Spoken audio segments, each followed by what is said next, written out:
어떻게 하면 같이 살까? 어떻게 하면 좀 내가 좀 편하게 살까? 예.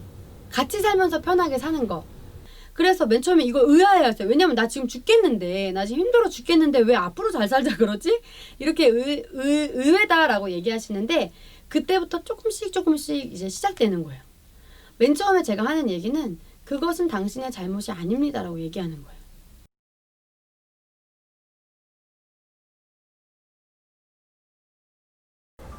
안녕하세요. 저는 김예원이라고 합니다.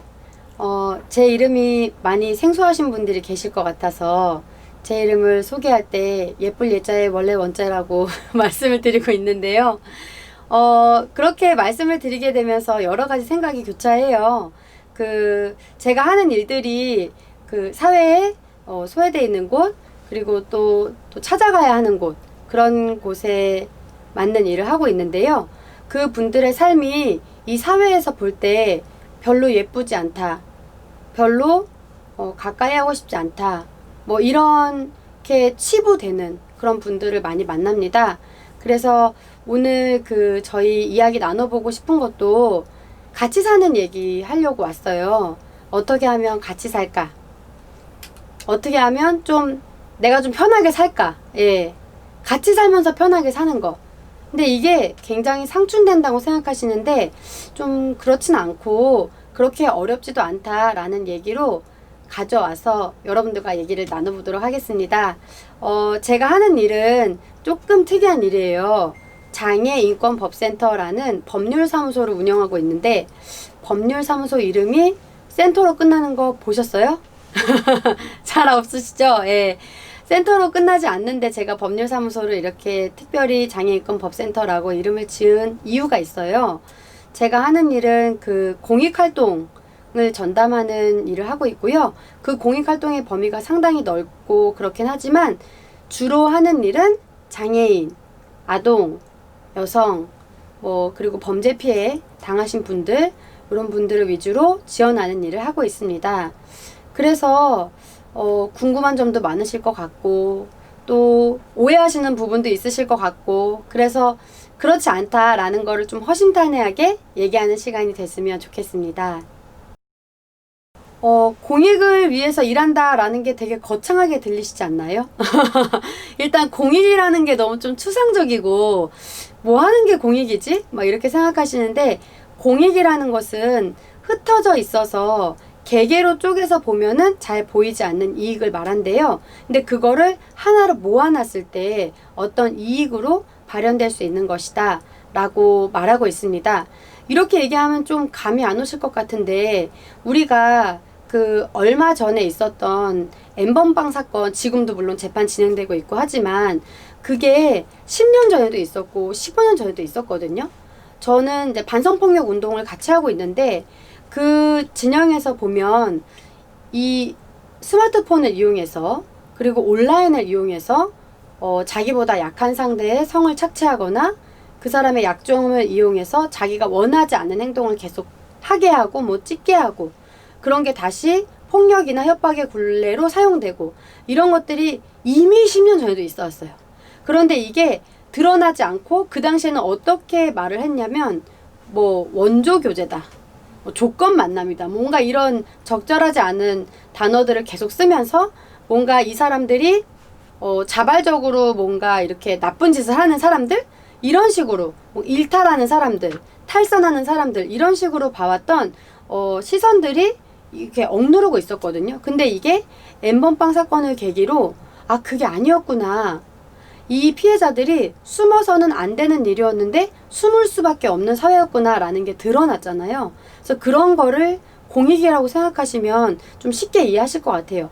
이렇게 한 사람 한 사람 흩어져 있을 때는 보이지 않았던 것들이 와 하고 들여다봤을 때 정말 이게 사회적으로 큰 문제가 되고 있구나 라는 것들입니다. 그런데 공익은 꼭 장애 쪽만 있고 뭐 성폭력 쪽만 있고 이러진 않죠. 굉장히 많은 영역이 있습니다. 예전에는 사람들이 뭐 인권 변호사라고 하면 특히 조영래 변호사님 많이 떠올리시죠. 그렇게 인권 변호사라고 하면 뭔가 큰 시국 사건이나 뭐 노동 사건이나 이런 거 위주로 무료로 변론하는 그런 것들 위주로 많이 생각을 하시는데요. 지금은 사회가 많이 다양해졌잖아요. 다양해지다 보니까 이 공익의 영역도 굉장히 넓어지고 있어요. 여러분 혹시 그거 들어보셨죠? 그 동물 생명권. 예, 요새 굉장히 많이 하고 있죠. 그래서 제가 어디서 봤는데 포스터를 그 박람회, 그 반려동물 그 박람회를 하는데 거기에 가슴으로 낳아 지갑으로 길렀다. 이렇게 맨 처음에 이 멘트를 쓰셨더라고요. 근데 이걸로 우리가 집사들이라고 하죠. 그 집사들이 굉장히 막 이렇게 화를 내시면서 어딜 감히 길렀다냐. 이렇게 해서 말이 바뀌었어요. 가슴으로 낳아 지갑으로 모셨다인가? 그렇게 바꾸셔서 포스터 그것도 이제 모양도 바뀌고 되게 재밌었는데 그 정도로 이 사회가 기존에 눈여겨보지 않았던 영역, 뭐 동물 생명권? 그게 뭐가 중요해? 먹고 사는 게 중요하지? 지금 잘 사는 게 중요하지? 우리나라가 잘 살아지는 게 중요하지? 이런 걸 많이 생각했는데 지금은 그렇지 않다. 그리고 이 아동에 대한 권리도요, 기존에는 어떤 학대를 받지 말아야 되는 권리, 이런 것만 있었다면 그게 아니죠. 참여할 권리, 뛰어놀 권리, 내가 정치에 참여할 권리, 이런 것들이 굉장히 다양하게 얘기 나오고 있는데 그런 것들을 발굴하고 또 문제 제기하고 필요할 때는 문제 제기를 할 필요가 있겠죠. 문제 제기하고 또 법을 바꾸고 이런 일을 하는 다양한 영역과 활동들이 있습니다. 그런 질문 많이 하십니다. 제가 사법시험 합격한 지 지금 한 10년 좀 넘었거든요. 예, 근데 왜 사법시험 합격하고 무료 그런 것만 하세요? 막 이렇게 물어보시고 조금 이렇게 삐딱하게 이렇게 혹시 국회의원 하실라 그러시죠? 막 이렇게 하시는 분도 계시고 그런데 저는 그런 건 아니고요. 제가 하는 사건이 대단히 뭐 어렵고 힘들 거다라고 생각을 하시는데 그렇지는 않아요. 사실은 제가 일을 하는 이유가 제 성격이랑 맞아서 그래서 하고 있습니다. 예전에 제가 TV 강연 프로그램에 나가서 강의를 했는데 그 강의 클립들 있잖아요. 그 클립들 보는데 누가 어떤 분이 이제 악플을 달아주셨더라고요. 어떻게 달았냐면 참 성질 못됐게 뭐 이렇게 말한다 그랬나? 이렇게 따따붙다 한다 그랬나? 이렇게 막 이렇게 쓰셨는데 저는 그걸 보면서 어떻게 알았지? 이렇게 그런 생각이 들었어요. 그러니까 많은 분들이 오해하시는 게 저 사람 되게 착할 거야. 되게 착해서 저 일 할 거야. 이렇게 생각하시는데 그건 아니고요. 저는 착하지 않아서 일을 하고 있습니다. 이게 무슨 뜻이냐면 좀 적당히 넘어가고 이 정도는 뭐 이럴 수 있지 라는 범위가 좀 좁아요. 그래서 길 가다가 인도 이렇게 가로막고 서 있는 주차된 차들 보면 이제 꼭 신고를 합니다. 저 때문에 8만 원씩 내신 분들이 종종 계실 거예요. 근데 왜 그런 일을 하냐? 인도로 올라가는 부분은 경사로가 돼 있거든요. 근데 거기를 차로 막아놔 버리면 본인은 뭐 5분 10분일지 몰라도 거기를 지나가야 되는 휠체어를 이용하시는 장애인분들이 계세요. 또 유모차를 끌고 다니는 엄마들이 있어요.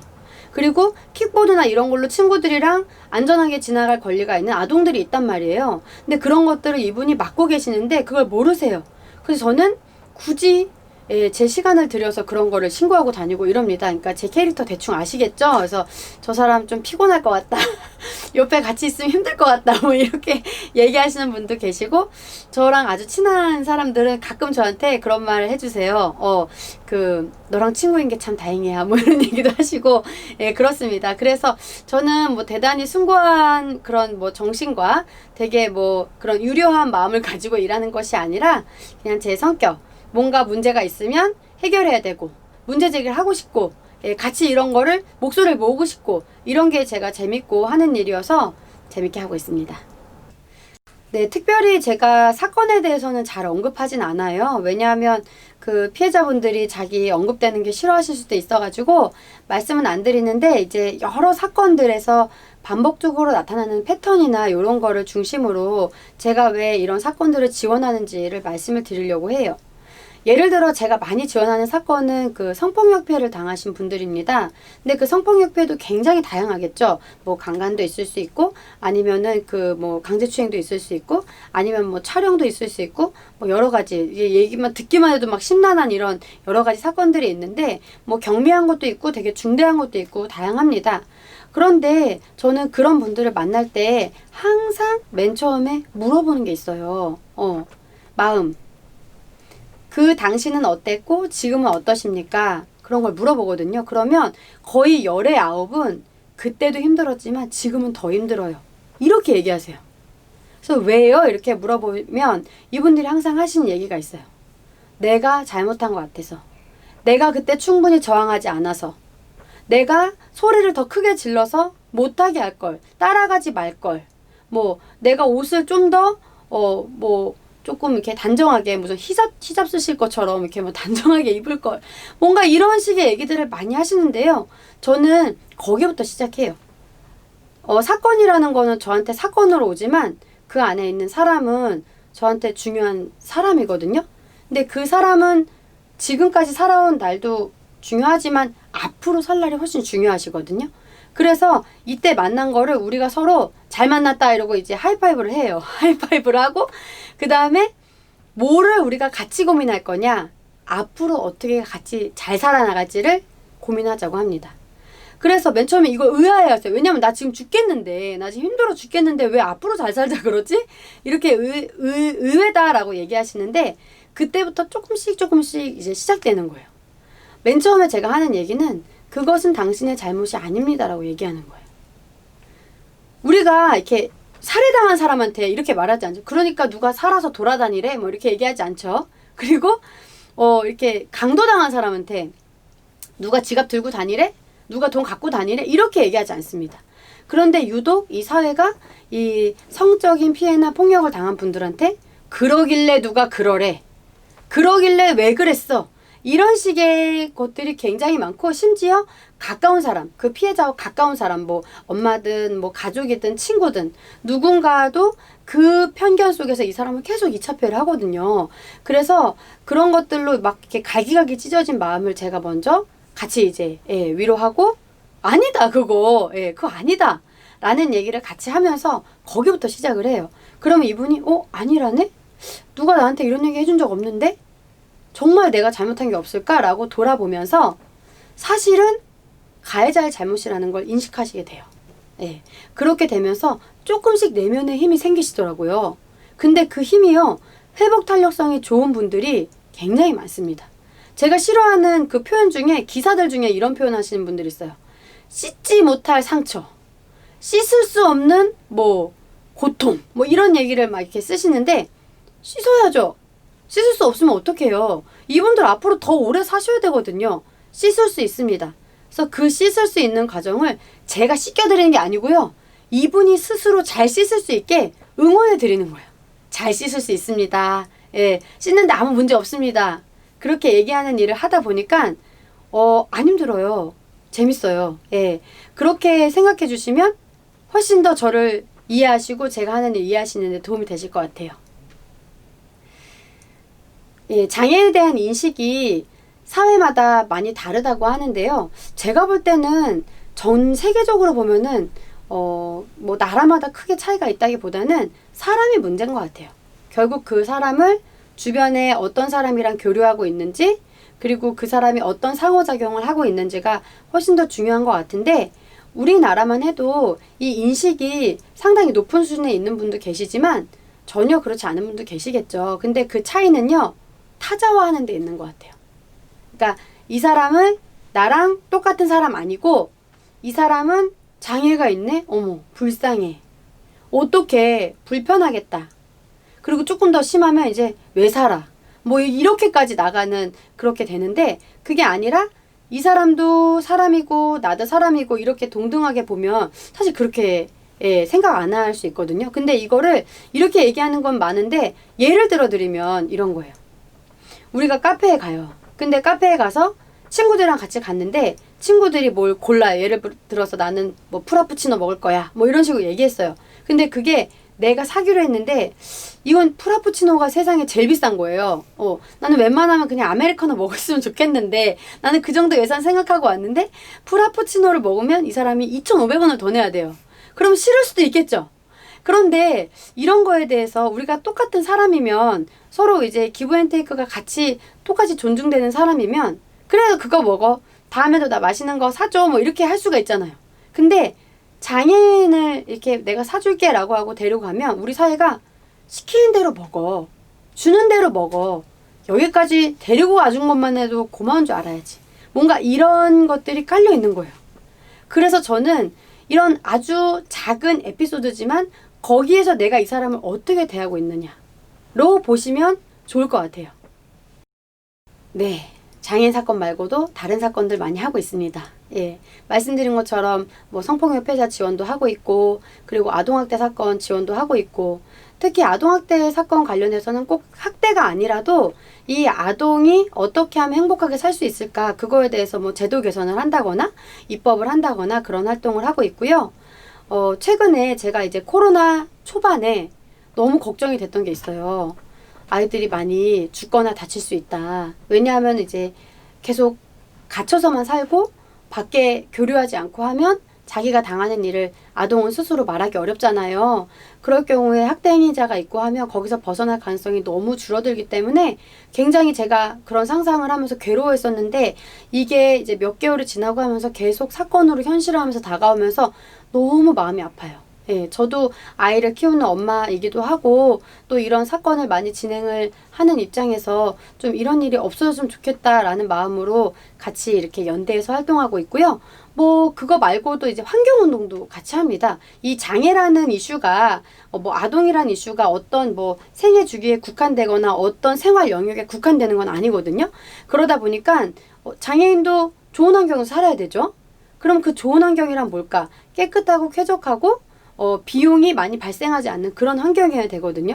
그런데 지금 우리가 이제 돌이킬 수 없는 이 시계가 가고 있잖아요. 이 인류가 막아야 되는 어떤 기후변화라던가 여러 가지 우리가 제로 웨이스트라던가 이런 것들이 있는데, 저도 되게 관심이 많아서 그거를 이 사회적 소수자들이 자기의 생활 반경 안에서 어떻게 풀어갈 수 있는가, 이런 것도 같이 연구하면서 시간을 보내고 있습니다. 저는 사회가 다양해지는 거를 정말 많이 느낍니다. 왜 그런 얘기 들어보셨어요? PC. 예. 정치적 올바름이라고 그 표현이 되는데, 그게 올바름이라고 그 해석되는 그 부분이 correctness거든요. 근데 그거를 저는 올바름이라고 해석하진 않고요. 이제 존중이다라고 이해하면 어떨까 생각을 해요. 이제 PC하다라는 표현을 많이 쓰고, 뭐 요새 뭐 이렇게 욕으로 뭐 PC충 이런 얘기 하잖아요. 막 뭐 바른 소리 많이 한다 이러면서 뭐 그런 거 뭐 불편해한다. 근데요, 저는 다양화될수록 이거는 불가피하다고 보고, 이게 제가 맨 처음에 말씀드린 것처럼 나답게 살면서 편하게 사는 지름길이거든요. 예, 이게 무슨 뜻인지 제가 조금 설명해 드릴게요. 나는 나죠. 근데 나는 난데 나의 내용은 굉장히 다양해요. 내가 출신 지역이 어디일 수도 있고, 내 이름이 뭘 수도 있고, 내 성씨가 뭐일 수도 있고, 우리 집은 잘 살 수도 있고 못 살 수도 있고, 나는 형제가 많을 수도 있고 적을 수도 있고, 나라는 사람은 굉장히 다양한 스펙트럼을 가지고 있습니다. 그런데 사회에는 그런 다양한 사람들이 모여서 살다 보니까 이거를 일률적으로 처리하기 위해서 약간 구획화하는 게 있어요. 뭐 강남 출신, 서울 출신, 뭐 이런 거. 그리고 무슨 이씨 뭐 이렇게 해가지고 뭐 이렇게 하는 것도 있고, 무슨 학교 출신 해가지고 뭔가 자기네들끼리 구역화하고 구획화하고 나누고 이런 것들이 있는데요. 그런 거에 우리가 익숙해지고 또 이 서열화하는 거에 익숙해지다 보면 나를 잃어버리잖아요. 이게 무슨 얘기냐면, 모든 사람은 사실은 그 드러내고 싶은 나도 있지만 드러내고 싶지 않은 나도 있어요. 근데 그 드러내고 싶지 않은 나가 사회적으로 적게 통용될수록 내가 숨막히겠죠. 예. 그래서 이거를 좀 풀어가려면 사회가 그 다양성을 인정하는 방향으로, 이 사람이 조금 드러내길 꺼려해도 야, 그거 괜찮아. 너 뭐 복부비만 괜찮아. 그 뭐 괜찮아. 이렇게 이 사람이 뭘 해도 괜찮아. 너 그 모습 그대로 괜찮아. 너가 한부모 가정에서 자란 아이라도 괜찮아. 너가 북한 이탈 주민이라도 괜찮아. 이런 것들이 이 사회에서 통용화되는 것이 훨씬 중요하다는 거예요. 그래서 그게 이 사람의 숨통만 틔우는 것이 아니라 너의 숨통도 틔우고 우리의 숨통도 틔웁니다.